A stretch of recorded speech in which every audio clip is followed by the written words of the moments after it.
Hi everyone. Thank you for joining for BPIA Chats today. I'm your host, Alexandra Maloney, and I hope everyone is staying safe and lifted during this time. The purpose of this series is to share the experiences and the insights of members of the international affairs community, and hopefully to inspire the next generation to explore opportunities in the field. Also, the thoughts and views of our guest speakers are their own and do not reflect the views of BPIA. And we are currently live streaming this, and this talk will be posted on our IGTV and our YouTube channel afterwards.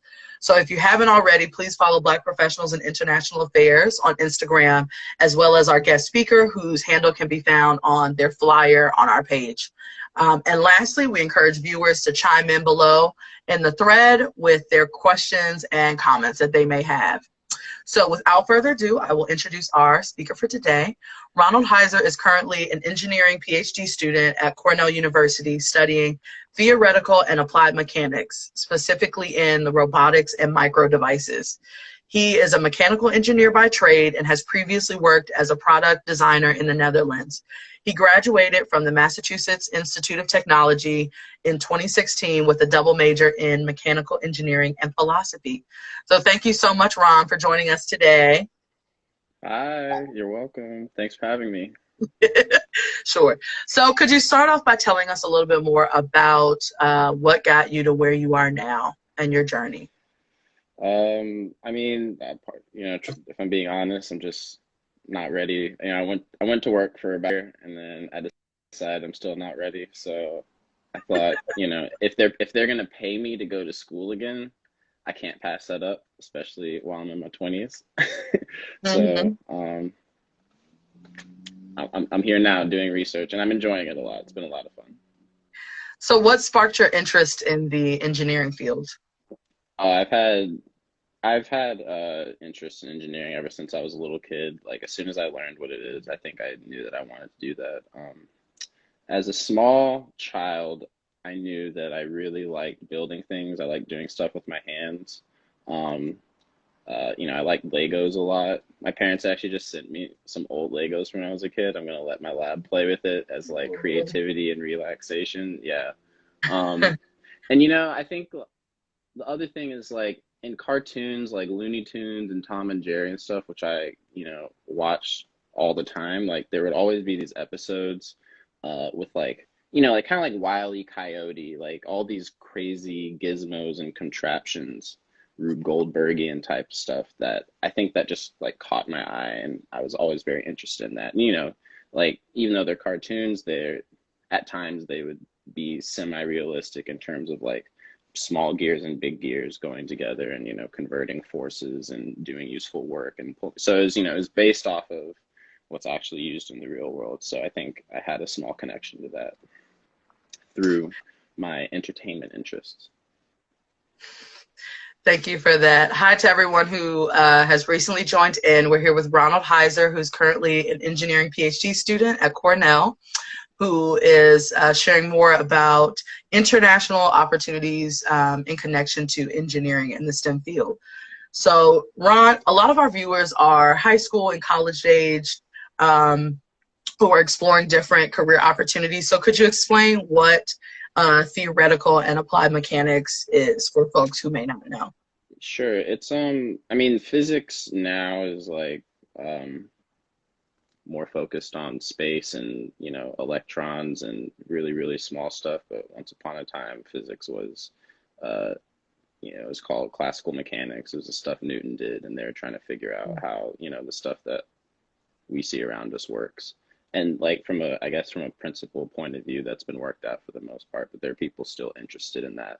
And they use more advanced mathematical techniques to look at more subtle aspects of everyday life. So, you know, how fish swim, how bacteria move, how bones break, how, I read a paper once about how ponytails are when you put hair in a ponytail and it branches out, someone calculated the trajectory of the hairs as it goes out. So there's all this kind of Wow. elegant stuff you can do with mechanics these days in this field. Although it's kind of an old field, it's been absorbed into mechanical engineering. There's kind of this like still free spirit of exploring nature and being real physicists, even though it's mechanical engineering. And I just like that the fact that Cornell had it made me want to apply to it. So shout out to Cornell as an alma mater. Right. So Ron, could you tell us more about how the connection between engineering and the international space, as well as a little bit more about your time as a product designer in the Netherlands? Sure. I mean, engineering, as an engineer, you have the opportunity to, even if you're contributing a small part, like, I don't know, let's say you worked on a small part of the iPhone, like you're still impacting, maybe like a billion people or millions and millions and millions of people. So engineering is, you get to be interested in science, but still have a very human-facing, realistic impact on the world. And it's I don't know, I guess that crosses borders. A good piece of technology is not going to discriminate based on creed or color. So there's a lot of, I guess, disciplines or fields of work where you might have to worry about things like that, but engineering is definitely not one of them. I know multiple, in terms of opportunities in the international space. Could you also speak on engineering kind of at the intersection with the military? Because I know that some, different contracts and things require engineers in the military space, which is arguably, sizable, where Yes. we're a large part of that intersection for engineers and STEM in, international affairs is.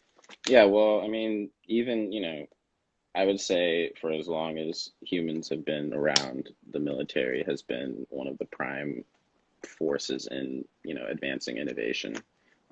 Even Leonardo da Vinci spent, a lot of his time basically writing letters to kings asking for money, and, a lot of his drawings were like tanks and helicopters and, large catapults. So, to get his foot in the door, he had to have the interest of the military because that's who had the money. And today's no different, GPS, the internet, those come from DARPA.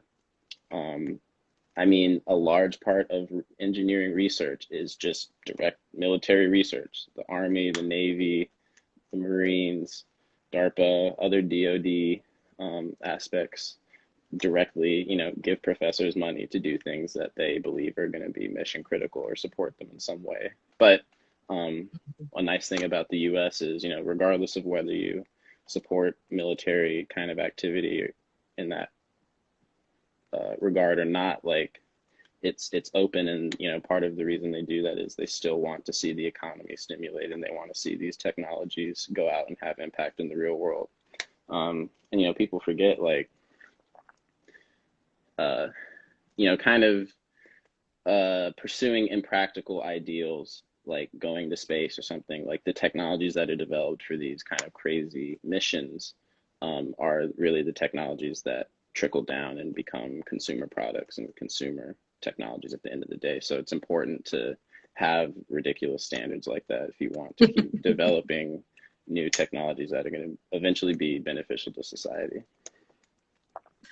Did that answer your question? Yes, it does. Thank you. And thank you for everyone who's joining. We're here with Ronald Heisser, who is an engineering Ph.D. student at Cornell University, speaking on the intersection of the international space and engineering and STEM. So if you have any comments or questions, please feel free to include them in the thread below, as little or as technical as you would like to include them. So my next question is in relation to the topic of this discussion, which is like Black inventors and opportunities in that space, where I, personally proclaim you, Ron, as a Black inventor, as someone who arguably is creating new things right in the field. So where does some of that inspiration come, and could you just speak on that aspect of like the creation side of in this engineering space? Yeah, I haven't been doing this for too long, but I will say from my experiences, I would say that like uh, inspiration from design comes from literally every aspect of your life. Like, uh, I don't know, you get into a fight with a girlfriend or a boyfriend, and then you like go on a walk, and then your emotions are all mixed up, and then you like sometimes being very emotional and like seeing a tree blowing a certain way might give you an idea of how to arrange some Mm. device you're building. Like it's like it sounds kind of goofy, but like it I think like when you're open and like searching for ideas, like your brain kind of works in a way to kind of connect literally every aspect of your life. And so what do I do for inspiration? I just try to surround myself with different people and different mindsets and whatnot, and I just try to stay active and keep learning. Um, in undergrad, I took a lot of classes um, that were outside of my field, and probably took a little bit too many. Stressed myself out a lot of the time, but um, I found that like uh, especially taking kind of biology or neuroscience or kind of nature oriented classes, you learn that in a backwards way, kind of like people will say, "Oh, I came up with this amazing innovation," but it's like, "Oh, that, that piece of bacteria or that rabbit has been doing that for the last, 50 million years. You're just now figuring out how to replicate it." Right. I feel like a lot of the stuff we do is imitating nature as best as we can. Wow. Um, That's so interesting that you say that because my background area is in systems thinking and organizational design. mhm, And a lot of our, research and theory was on looking at things, in nature, looking how natural ecosystems work and how these things that have already existed, how mhm, they apply to social ecosystems or work ecosystems, like different things. So making that link in kind very of much so. existing thoughts and Yeah. how that can translate into the work areas that we do. So Yep. I wanted to thank you for saying that because that helped me to make a connection there. Hmm. So what does a typical day for you look like pre-COVID situation? Because I heard I won't say you broke into the lab. No, just kidding. But you have built I did a not. lab in your basement to attempt to continue the work. So before this time frame, what did a typical day look like for you? Um, yeah, it really varies. Like, so I'm working on more than one project, and each of these projects is in different places. And so my main project, I'm now at the point where I have my computer open right next to me and I'm starting to write the paper. Other projects, like I haven't even started designing the parts that I want to make. So I work with a 3D printer a lot of the time. So that involves making a design on the computer and then sending it to the 3D printer to make. Um,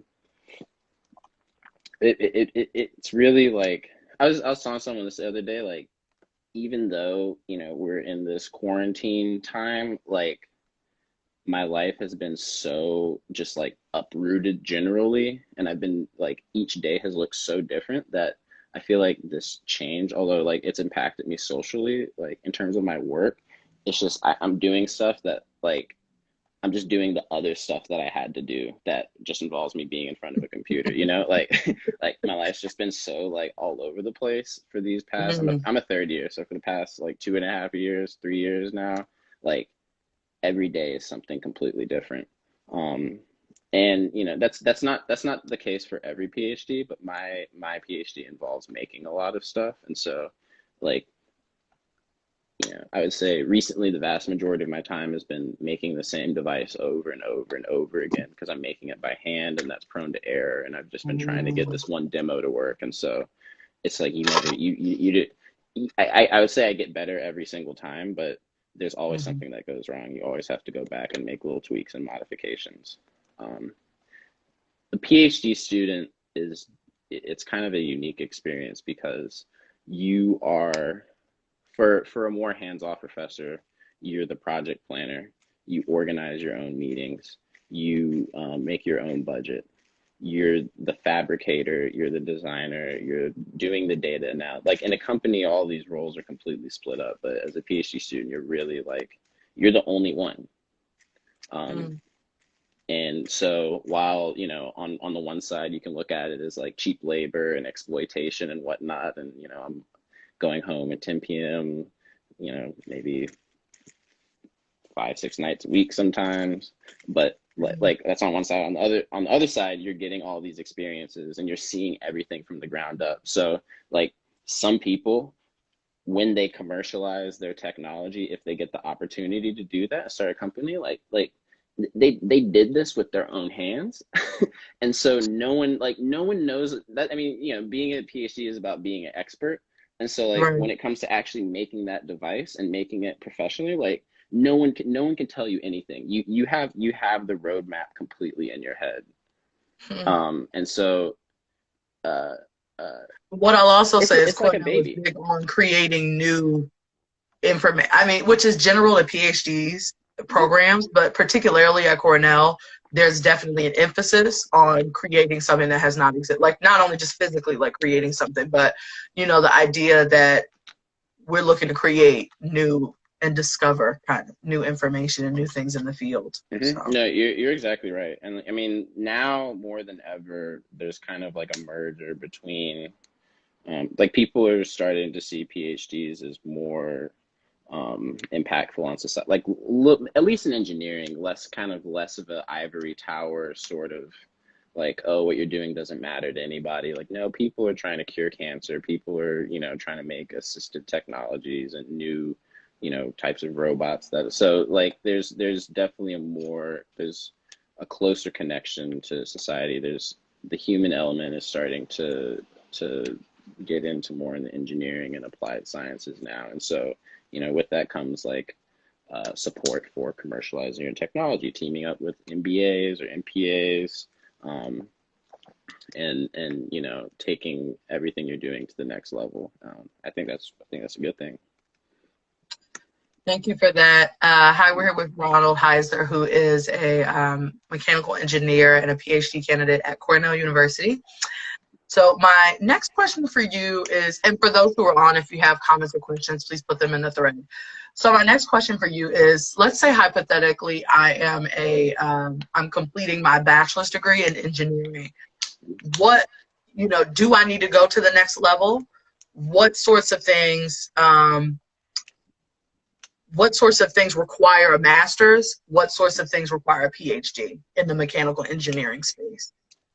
So I would say Bowen Baker just joined. He has a bachelor's in computer science, and he has been able to go work at a company where he has been able to directly use what he has learned, and just without needing any business expertise. He's basically doing PhD type work. Focusing specifically on the topics he wants to focus on. Generally, that's not true. Generally, if you want to work as an engineer with a bachelor in science, you are going to be operating in a unit of a company with larger goals than just what you're doing. And so you have to basically, everything you're doing has to serve that larger goal. You're part of an organization. Even though, I mean, in my opinion, as an engineer, you're one of the most essential aspects of I'm sorry, I was asked a funny question. Even though being an engineer, I think you're one of the most essential and one of the, in terms of the stakeholders, like people should listen to you more than anybody else because you're the one who's watching the thing that they're trying to sell get made. Mm-hmm. It doesn't work out that way. You generally are subject to the whims of marketing and finance and all of that, which is just reality. And you need to develop the skills, you need to develop the people skills, you need to develop the communication skills to be able to influence those people, because even though you don't have a lot of power, you are still responsible for a successful product. And so you have to, it's kind of a disadvantage actually, but if you're able to have that influence, then it turns out to be a huge advantage because you realize that no, these people that are telling me what to do, they don't necessarily know what they're talking about because they didn't get a degree in engineering, right? Right. So I don't know. I think if you're going to just go work for a company with a bachelor's of science in engineering or science, um, you are going to find yourself doing a lot different stuff than just the engineering. Now, if you do a Okay. master's or a PhD, then that's when your work is the work that you studied for, more so. So if you really, really, really like just doing the engineering, you want people to leave you alone so you can invent and come up with new stuff, I would suggest taking that extra step, even an MN, even a master's, not necessarily a PhD. But PhDs are becoming I feel like um, the environment of academia is undergoing great changes in its impact on society. I mean, it's really hard to be a professor Mhm. these days. Right. It's a very saturated job field. It's like being a doctor or a lawyer or anything else. Maybe, Right. But at least with those, you can go build your own, doctor's office. You can start your own law it's firm. true. Like it's challenging to start your own university and be like, I'm going to be a Yeah, professor at this yeah, university. yeah. That ain't gonna happen. Which makes it even more restricting. Right, That's what I'm right. trying to hint at. So someone I think it's like a joke a little bit. I heard you deep sigh, Ron, but I'm actually going to transition this into a bigger question because Okay, it's interesting that he good. says it because we actually had a brief conversation before this. I We did. cracked a joke saying that Ron looks like the famous physicist Neil deGrasse Tyson with the mustache and like the hair and stuff. But I'm curious to know. So like I would think that you, in many of the places that you've been, Hmm. have been the only person of color or black person there. And Definitely true. knowing that folks may have people's perceptions of us may affect how we are then, treated or included in spaces. Like, have you found, how have you faced or overcome challenges in maybe being the only black male in some of these spaces? Or, do you feel like the way that you look or the way that you speak has impacted you and the work that you do? Um, so that's a really good question, and I feel like I'm still like coming to terms with a good answer for that, but I can tell you like what I've experienced and like my thoughts on it. So like Mm-hmm. I'll say for context, I grew up in San Antonio, which is a majority. San Antonio is one of the few it's called majority minority cities in the U.S.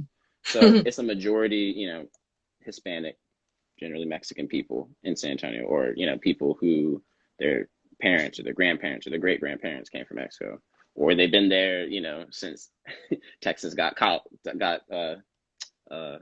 occupied by other Mm-hmm. people, perhaps.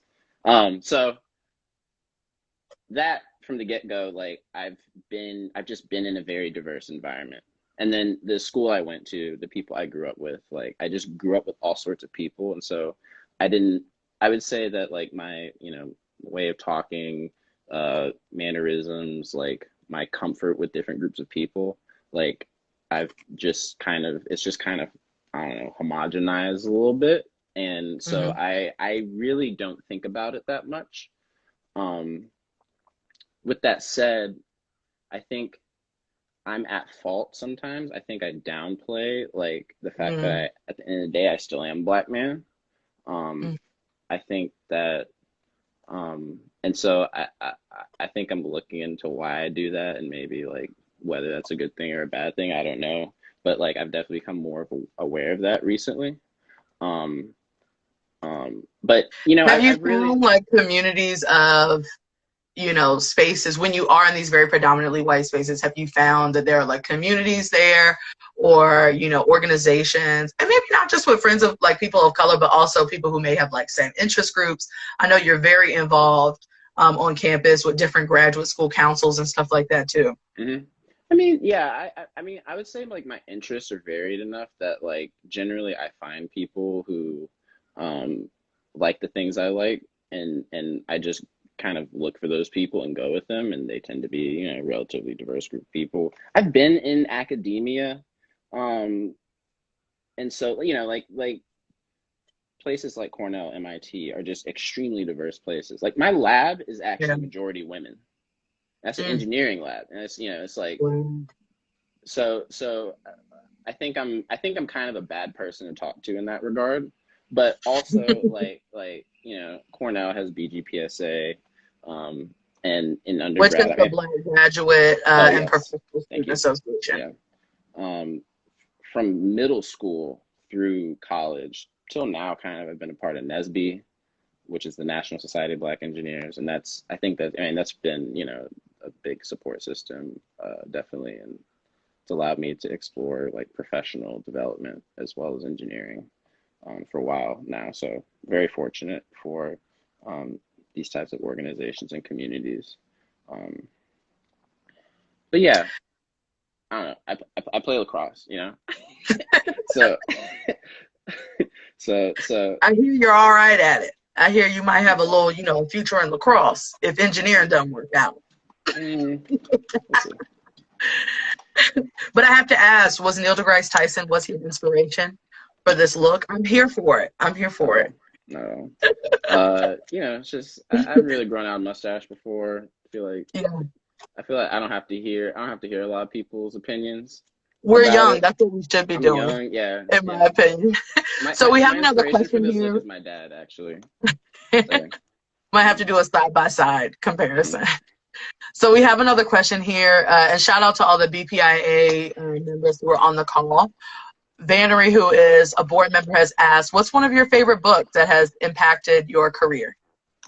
One of my favorite books. My mom, like, I remember telling her like I want to be more confident or something at some point. Like I've been trying to think of more like meaningful Christmas gifts because I don't know. I just play video games and like do work. Like there's not a lot of Christmas gifts about that kind of stuff. So one time my mom got me an audiobook called The 50th Law by I think it's Brian Greene. Don't quote me on that. But it's the guy who wrote the 49 Powers of Law. Oh, okay. The 49 Laws of Power. And Mm-hmm. the 50th Law is a book that he did with 50 Cent. And the 50th Law is fearlessness. That's the 50th Law. Because he like has the 49 Wow. laws. Robert Greene. Thank you. Thank you. Robert Greene. Yeah. Brian Greene is a physicist, actually. Uh so but yes, Robert Greene. And yeah, I don't know. That was it was an audiobook, so like 50 Cent was narrating a good part of it.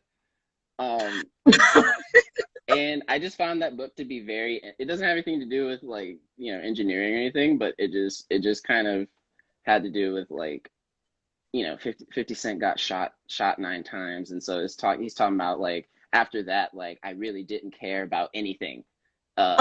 And he's like, you know, he's just like it's just him talking about like being a stone cold person and not like the degree to not caring what other people think to his level to be able to, I don't know, like troll people in what I mean, you know what he does now, like he's absolutely ridiculous. He just takes shots at like Wendy Williams and like, you know, these big public figures, and he has Nobody's off the no house. regard for No them, one is really, off the really house. no respect or regard for them. And it's like he almost died. Like he could have easily died. And so when you go through a life experience like that, you're probably not going to have regard for many people, but that's allowed Mm. him to be very successful because it's allowed him to focus on things that matter the most to him. And so I don't know. uh I think, yeah, it was like